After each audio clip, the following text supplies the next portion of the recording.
Hello, my name is Andrew McLeish. I'm chef patron of Chapter 1 restaurant.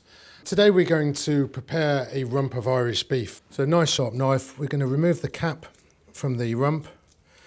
You will notice I'm cutting the sinew, but I'm not cutting the meat itself. So here's the cap removed. Just remove the excessive fat.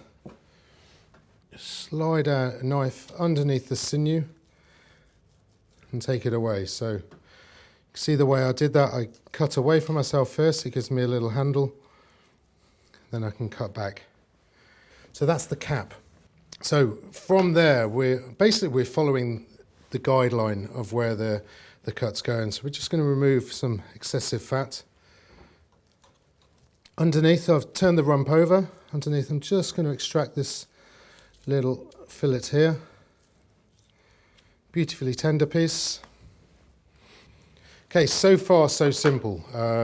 It's natural the way these cuts came off. Here it's a little bit more complex. We're trying to find, there's a sinew that goes down here through there which will separate this piece out.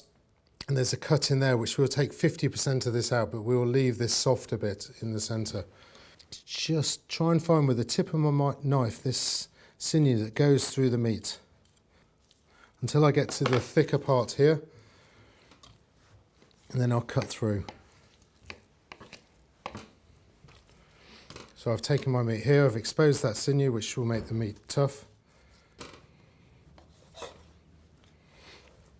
There's the third cut there.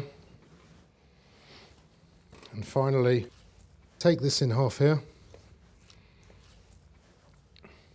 And then I'll remove this sinew under here. It looks a little wasteful because I have this chunk of meat here. We can use that for mince, for sauce, anything else, but we're just taking it down that extra level. Okay, so here we have the prepped rump of beef. So we've got the cap here, which had the beautiful fat on. We took the fat off, took it right down, so it's no sinew, no fat. The little fillet underneath that sits underneath the rump of the beef. The big eye of the rump here, which we took in half, took that sinew out, and the main eye of the rump as well.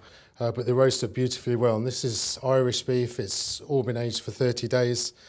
Grass-fed, so it has a nice earthy flavour that the English palate enjoys and knows.